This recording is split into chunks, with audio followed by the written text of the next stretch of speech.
നമസ്കാരം. Raf talk ക്രിക്കറ്റിലേക്ക് അവർക്കും സ്വാഗതം. ഇന്നലത്തെ ഇന്ത്യ-ന്യൂസിലാൻഡ് മത്സരം പൊളിച്ചടുക്കിയ പ്രകടനമാണ് നമ്മുടെ താരങ്ങൾ നടത്തിയത്. പക്ഷേ സംസാരിക്കാൻ ചെറിയ ബുദ്ധിമുട്ടുള്ളത് കൊണ്ട് ഇന്നലെ വീഡിയോ ചെയ്യാൻ കഴിഞ്ഞില്ല. നമ്മുടെ കമ്മ്യൂണിറ്റി ടാബിൽ അതിനെക്കുറിച്ച് പോസ്റ്റ് ഇട്ടിരുന്നു. പല സുഹൃത്തുക്കളും വലിയ പിന്തുണയുമായിട്ട് വന്നു, സ്നേഹം പങ്കുവച്ചു. എല്ലാവരോടും സ്നേഹം. ഇപ്പോഴും ഒരു 10-15 മിനിറ്റൊക്കെ നമുക്ക് റിവ്യൂ വീഡിയോ സാധാരണ ചെയ്യാറുള്ള പോലെ നിരന്തരം സംസാരിക്കാൻ ബുദ്ധിമുട്ടുള്ളത് കൊണ്ട് വളരെ പതിഞ്ഞ ശബ്ദത്തിലാണ് ഞാൻ സംസാരിക്കുന്നത്. കുറേയൊക്കെ ബെറ്റർ ആയിട്ടുണ്ട്.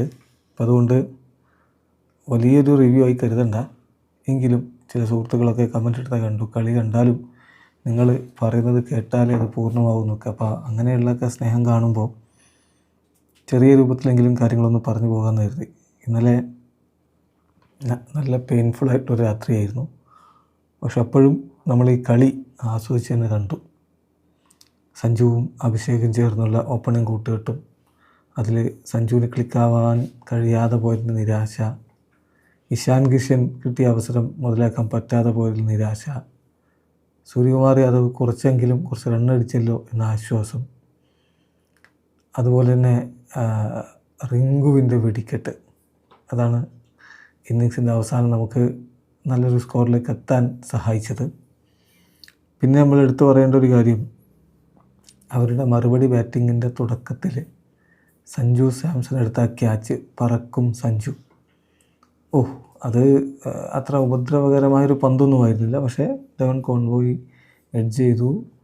മികച്ച ഒരു ഡൈവിങ് ക്യാച്ചിലൂടെ, ഒരു സ്റ്റണ്ണർ എന്ന് പറയാവുന്ന തരത്തിലുള്ള ക്യാച്ചിലൂടെ സഞ്ജു സാംസൺ അദ്ദേഹത്തെ പുറത്താക്കി. അത് ഈ 239 എന്ന ടാർഗറ്റിലേക്ക് പോകേണ്ട ഒരു ടീമിന് വലിയ ഒരു തുടക്കം ലഭിക്കേണ്ടതുണ്ട്. അതില്ലാതെയാക്കിയത് സഞ്ജുവിൻ്റെ ആ മാസ്മരിക ക്യാച്ചാണ്.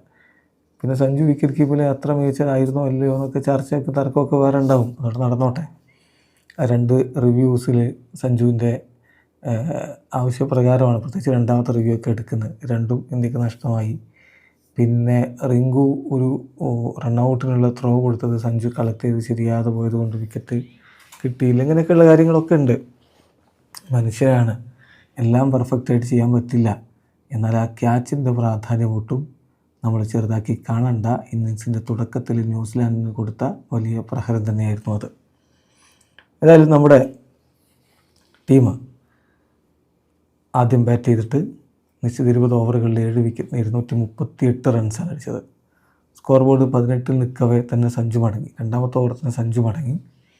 7 പന്തിൽ നിന്ന് 2 ഫോറും ഒക്കെ അടിച്ച് നല്ലൊരു തുടക്കം തോന്നിയതാണ്. പക്ഷേ അദ്ദേഹം കെയിൽ ജാമീസിൻ്റെ പന്തിൽ രവീന്ദ്ര പിടിച്ച് പുറത്താകുമ്പോൾ 10 റൺസാണ് അദ്ദേഹത്തിൻ്റെ സ്കോർ കാർഡിലുണ്ടായിരുന്നത്. ഇഷാൻ കിഷൻ നമ്പർ 3 വരും എന്ന് ഇന്നലെ തന്നെ പ്രീ മാച്ച് പ്രസ് കോൺഫറൻസിൽ, മിനിയാന്ന് പ്രീ മാച്ച് പ്രസ് കോൺഫറൻസിൽ സൂര്യ പറഞ്ഞിരുന്നു. അതുപോലെ തന്നെ ഇഷാൻ കിഷനെ നമ്പർ 3 ഇറക്കി. പക്ഷേ അദ്ദേഹത്തിന് അവസരം മുതലാക്കാൻ പറ്റിയില്ല. ഡഫിയുടെ പന്തിൽ ചാപ്മാൻ പിടിച്ച് പുറത്താകുമ്പോൾ അദ്ദേഹം 5 പന്തിൽ 8 റൺസാണ് അടിച്ചിരുന്നത്. 2 ഫോർ അദ്ദേഹത്തിൻ്റെയും വകയുണ്ടായിരുന്നു. പിച്ചിൽ വലിയ പ്രശ്നങ്ങളൊന്നും ഉണ്ടായിരുന്നില്ല. റണ്ണൊഴുകും എന്നത് ഉറപ്പായിരുന്നു. സൂര്യ കുറേ നാളുകളായിട്ട് ഇങ്ങനെ തപ്പി നിൽക്കുകയാണല്ലോ. അപ്പോൾ അദ്ദേഹത്തിന് നല്ലൊരു ഇന്നിങ്സ് കളിക്കാൻ കഴിയണേ എന്നുള്ളത് ആരാധകർ ആഗ്രഹിച്ചതാണ്. ഒരു കിടിലൻ സിക്സർ, അദ്ദേഹത്തിൻ്റെ സ്വതസിദ്ധമായ ശൈലിയിൽ പുറകോട്ട് അദ്ദേഹം സിക്സർ അടിക്കുന്നു. പിന്നെ അദ്ദേഹത്തിൻ്റെ 4 ഫോറുകൾ, 22 പന്തിൽ നിന്ന് 32 റൺസ് അദ്ദേഹം അടിച്ചു. ഒരു വമ്പൻ ഇന്നിങ്സാണെന്ന് പറയുന്നില്ല, എങ്കിലും ആത്മവിശ്വാസം തിരികെ കൊടുക്കുന്ന ഒരു ഇന്നിങ്സാണ്.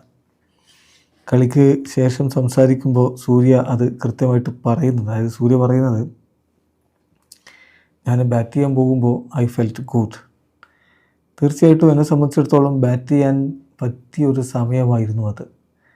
കാരണം ഒരു ഗുഡ് പ്രഷർ സിറ്റുവേഷൻ, ഞാൻ ഈ സിറ്റുവേഷനിലൊക്കെ നേരത്തെ ബാറ്റ് ചെയ്തിട്ടുണ്ട്.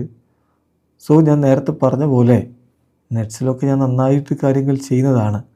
പിന്നെ it's just A matter of time. കുറച്ച് ബോളുകൾ കളിക്കുക, പിന്നെ ഞാൻ എൻ്റേതായിട്ടുള്ള രീതിയിൽ അങ്ങ് കളിച്ചു. തീർച്ചയായിട്ടും എൻ്റെ ഐഡൻറ്റിറ്റിയെ ഒരു തരത്തിലും മാറ്റാത്ത രൂപത്തിൽ കളിക്കാൻ പറ്റി എന്നൊക്കെ സൂര്യ ആശ്വാസത്തോടു കൂടി കളിക്ക് ശേഷം പറയുന്നുണ്ട്. ഏതായാലും അപ്പോഴും അഭിഷേകിൻ്റെ വെടിക്കെട്ട് തന്നെയാണ് ഇന്ത്യക്ക് അതിവേഗത്തിൽ, ശരവേഗത്തിൽ സ്കോർ ഉയർത്താൻ സഹായിച്ചിരുന്നത്. 35 പന്തിൽ നിന്ന് അദ്ദേഹം 5 ഫോറും 8 സിക്സറും അടക്കം 84 റൺസാണ് അടിച്ചത്. ഒടുവിൽ സോദിയുടെ പന്തിൽ അദ്ദേഹം ജെയ്മീസൺ പിടിച്ച് പുറത്തായി. ശരിക്കും പറഞ്ഞാൽ ന്യൂസിലാൻഡ് ബൗളർമാർ അഭിഷേക് ശർമ്മക്കെതിരെ പന്തെറിയാൻ ഭയക്കുന്ന പോലൊരു ഫീൽ ഉണ്ടായിരുന്നു. അതാണൊരു യാഥാർത്ഥ്യം. അതാണ് അഭിഷേകിൻ്റെ ഒരു പ്രത്യേകതയും, പൊളിച്ചടുക്കിയ ഒരു ഇന്നിങ്സ്. അതോടുകൂടി സംഭവിച്ചെന്താണെന്നറിയോ, ഇപ്പോൾ 5000 റൺസ് T20 ക്രിക്കറ്റിൽ അദ്ദേഹം പൂർത്തിയാക്കി. അത് ഏറ്റവും വേഗത്തിൽ 5000 തികക്കുന്ന താരമായിരിക്കുന്നു. സാക്ഷാൽ ആന്ധ്ര റസലിനെ മറികടന്നിരിക്കുന്നു. ആന്ധ്ര റസലിന് 2942 പന്തിൽ നിന്നാണ് 5000 T20 റൺസ് അടിച്ചതെങ്കിൽ അഭിഷേക് ശർമ്മ 2898 പന്തുകളിൽ നിന്ന് ആ നേട്ടത്തിലേക്ക് എത്തിയിരിക്കുകയാണ്. നമ്മൾ പറയുന്നത് T20I കണക്കല്ല, മൊത്തത്തിലുള്ള T20 മത്സരങ്ങളിലെ കണക്കാണ് എന്ന കാര്യം കൂടി ഓർമ്മപ്പെടുത്തുന്നു. പാണ്ഡ്യ ഒരു സിക്സർ അടിച്ചു. അദ്ദേഹത്തിൻ്റെ ബാറ്റിൽ 3 ഫോർ ഉണ്ടായിരുന്നു. 16 പന്തിൽ 25 റൺസിന് നല്ല സംഭാവന കൊടുത്തു. പക്ഷേ ശിവൻ ദൂബയിൽ നിന്ന് നമ്മൾ കുറച്ചുകൂടി മികച്ചൊരു പ്രകടനം പ്രതീക്ഷിച്ചിരുന്നു. അദ്ദേഹത്തിൻ്റെ വക ഒരു സിക്സർ ഉണ്ടായി. 4 പന്തിൽ നിന്ന് 9 റൺസ്. അദ്ദേഹം ഔട്ടായ രീതി ജെയ്മീസണ്, അത് പക്ഷേ അദ്ദേഹം അടിച്ചത് കറക്റ്റ് കൊള്ളാത്തതുകൊണ്ടായിരിക്കണം. ഇങ്ങനെ ബലൂൺ ചെയ്ത് നേരെ വളരെ സിമ്പിൾ ക്യാച്ചാണ് ജെയ്മീസൺ എടുക്കുന്നത്. ഡഗൗട്ടിലേക്ക് നോക്കിയാൽ അപ്പോൾ ഗൗതം ഗംഭീറും അതുപോലെ ബാറ്റിംഗ് കോച്ചും ഒക്കെ നിരാശരാകുന്നത് കാണാം. കാരണം അദ്ദേഹം അവിടെ ഉണ്ടെങ്കിൽ റണ്ണ് കുറച്ചുകൂടി വരുമായിരുന്നു. എന്നാൽ റിങ്കു മനോഹരമായിട്ട് തന്നെ കളിച്ചിട്ടുണ്ട്. അവസാനം വരെ നിന്ന് അദ്ദേഹം അർദ്ധ സെഞ്ചുറി നേടുമെന്ന് തോന്നിച്ചു, പക്ഷേ ഉണ്ടായില്ല. അവസാന ഓവറിലെ വൈഡുകളുമായി ബന്ധപ്പെട്ട കാര്യങ്ങളൊക്കെ ഒന്ന് വൈഡാണോ അല്ലയോ എന്നുള്ള സംശയങ്ങളൊക്കെ ഉണ്ടായിരുന്നു. എന്തായാലും റിങ്കു 20 പന്തുകളിൽ നിന്ന് 4 ഫോറും 3 സിക്സും അടക്കം 44 റൺസുമായിട്ട് പുറത്താ നിന്നു. അക്സർ പട്ടേലിന് വക 5 റൺസ്. അർഷ്ദീപ് ഒരു 4 അടിച്ചിട്ടുണ്ടായിരുന്നു, 6 റൺസുമായിട്ട് നോട്ട് ഔട്ട്. അങ്ങനെ ഇന്ത്യ 238 റൺസ് 7 വിക്കറ്റിന് എടുത്തപ്പോഴേ ന്യൂസിലാൻഡ് കടുത്ത സമ്മർദ്ദത്തിലായിരുന്നു. ന്യൂസിലാൻഡിനെ സംബന്ധിച്ചിടത്തോളം ഒരു ക്വിക്ക് സ്റ്റാർട്ട് അവർക്ക് ആവശ്യമായിരുന്നു. പക്ഷേ ഞാൻ പറഞ്ഞല്ലോ, അർഷ്ദീപ് സിംഗിൻ്റെ നിരുപദ്രവകരമായ ഒരു പന്തിൽ ധവൻ കോൺവോയ് എഡ്ജ് ചെയ്യുന്നു. സഞ്ജുവിൻ്റെ ഒരു സ്റ്റണ്ണിങ് ക്യാച്ച് പറക്കുന്നു. അവിടെ ന്യൂസിലാൻഡിന് ആദ്യം അടി കിട്ടി. 2 പന്തുകൾ നേരിട്ട് 0 റൺസ്. പിന്നാലെ രജിൻ രവീന്ദ്രയെ ഹാർദിക് പാണ്ഡ്യ മടക്കുന്നു. 5 പന്തിൽ 100 റൺസാണ് അദ്ദേഹം മടക്കുന്നത്. അതായത് ഓപ്പണിംഗ് പന്ത് എറിഞ്ഞത് ബുംറയല്ല, അർഷ്ദീപും പാണ്ഡ്യയും ചേർന്നാണ്. അത് ആ ഒരു അടിയിൽ നിന്ന് തിരിച്ചു വരിക എന്നുള്ളത് ന്യൂസിലാൻഡ് അത്ര എളുപ്പമായിരുന്നില്ല. അവിടെ 3ാമത്തെ വിക്കറ്റ് വീഴുന്നത് അവർക്ക് 52 റൺസ് ഉള്ളപ്പോഴാണ്. റോബിൻസനാണ് പുറത്തായത്. റോബിൻസൺ 15 പന്തിൽ 2 ഫോർ 6 മടക്കി 21 റൺസ് അടിച്ചിരുന്നു. പിന്നെ ഗ്ലെൻ ഫിലിപ്സ് മനോഹരമായിട്ട് തന്നെ കളിച്ചിട്ടുണ്ട്. അദ്ദേഹം 40 പന്തിൽ നിന്ന് 78 റൺസ് അടിച്ചപ്പോൾ മാർക്ക് ചാപ്മാൻ 24 പന്തിൽ നിന്ന് 39 റൺസ് അടിച്ചു. ഡാരിൽ മിച്ചൽ 28 റൺസാണ് 18 പന്തിൽ നിന്ന് അടിച്ചത്. സാൻഡർ 13 പന്തിൽ നിന്ന് 20 റൺസ് അടിച്ചു. ക്രിസ്ത്യൻ ക്ലർക്ക് ഡക്കായി. ഏതായാലും ഇതിൽ അവസാനം ഒരു ഹാട്രിക് ബോളൊക്കെ എറിയുന്നുണ്ട് ശിവൻ ദ്യൂബെ. അത് സ്ലോ ബോൾ എറിഞ്ഞു. സാധാരണ ഈ ഹാട്രിക് ബോൾ ഒക്കെ ബൗളർമാർ സ്റ്റംപ് അറ്റാക്ക് ചെയ്യുന്നതാണ്. സ്റ്റംപിൽ അറ്റാക്ക് ചെയ്യാതെ സ്ലോ ബോൾ എറിഞ്ഞു. ബാറ്റർ അത് വീശി അടിച്ചു, കണക്ട് ചെയ്തില്ല. ഏതായാലും ഒരു ഹാട്രിക്കിനുള്ള അവസരമായിരുന്നു, അതുണ്ടായില്ല. എന്തായാലും ന്യൂസിലാൻഡിൻ്റെ ചേസ് തുടക്കത്തിൽ തന്നെ പണി കിട്ടിയതുകൊണ്ട് 190 അവസാനിച്ചു. നിശ്ചിത 20 ഓവറിൽ കഴിയുമ്പോൾ 7 വിക്കറ്റിന് 190 റൺസ്. ഇന്ത്യക്ക് വേണ്ടി ദ്യൂബയും വരുൺ ചക്രവർത്തിയും ഈ 2 വിക്കറ്റുകൾ വീതം വീഴ്ത്തിയപ്പോൾ അക്സർ പട്ടേൽ 1 വിക്കറ്റ് എടുത്തു. പിന്നെ ഹാർദിക് പാണ്ഡ്യയും അർഷ്ദീപ് സിംഗും തുടക്കത്തിൽ ഓരോ വിക്കറ്റുകളും വീഴ്ത്തിയിരുന്നു. ജസ്പ്രീത് ബുംറ 3 ഓവറിൽ 29 റൺസാണ് വിട്ടുകൊടുത്തത്. അപ്പോൾ ഇതിൽ തീർച്ചയായിട്ടും അക്സർ പട്ടേലിന് ഒടുവിൽ ഓവർ കംപ്ലീറ്റ് ചെയ്യാൻ പറ്റിയില്ല. 3.3 ഓവറുകൾ അദ്ദേഹം എറിഞ്ഞത്. ആ ഒരു ഇഞ്ചുറി വന്നതുകൊണ്ട് ഒരു ചിലപ്പം പ്രിക്കോഷൻ എന്ന നിലയിൽ അദ്ദേഹത്തെ പിൻവലിച്ചായിരിക്കണം. പകരം ആ ഓവർ കംപ്ലീറ്റ് ചെയ്തത് അഭിഷേക് ശർമ്മയാണ്. വലിയ ഡാമേജ് ഉണ്ടായില്ല. ബാക്കി 3 പന്തിൽ നിന്ന് അദ്ദേഹം 3 റൺസാണ് വിട്ടുകൊടുത്തത്.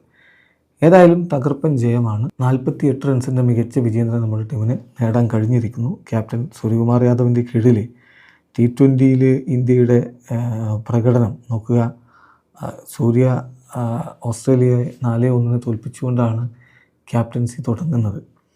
പിന്നെ സൗത്ത് ആഫ്രിക്കയോട് 1-1 സമനില. ശ്രീലങ്കയെ 3-0 തോൽപ്പിച്ചു. ബംഗ്ലാദേശിനെ 3-0 തോൽപ്പിച്ചു. സൗത്ത് ആഫ്രിക്കയെ പിന്നെ 3-1 തോൽപ്പിച്ചു. ഇംഗ്ലണ്ടിനെ 4-1 തോൽപ്പിച്ചു. ഏഷ്യ കപ്പ് വിൻ ചെയ്തു. ഓസ്ട്രേലിയയെ 2-1 തോൽപ്പിച്ചു. പിന്നെ സൗത്ത് ആഫ്രിക്കയെ 3-1 തോൽപ്പിച്ചു. ഇപ്പോഴിതാ ന്യൂസിലാൻഡുമായിട്ട് 1-0 ലീഡ് നേടിയിരിക്കുന്നു. ഏതായാലും ഈ മികവ് നമ്മുടെ ടീമിന് വേൾഡ് കപ്പിലേക്ക് കൊണ്ടുപോകാനും കഴിയട്ടെ. വരും മത്സരങ്ങളിൽ കൂടുതൽ മികച്ച പ്രകടനം നടത്താൻ കഴിയട്ടെ. വീഡിയോ അവസാനിക്കുന്നു. ക്രിക്കറ്റ് ലോകത്തെ കൂടുതൽ വിശേഷങ്ങളുമായി റാഫ് ടോക്സ് കൊണ്ടുവെത്താം.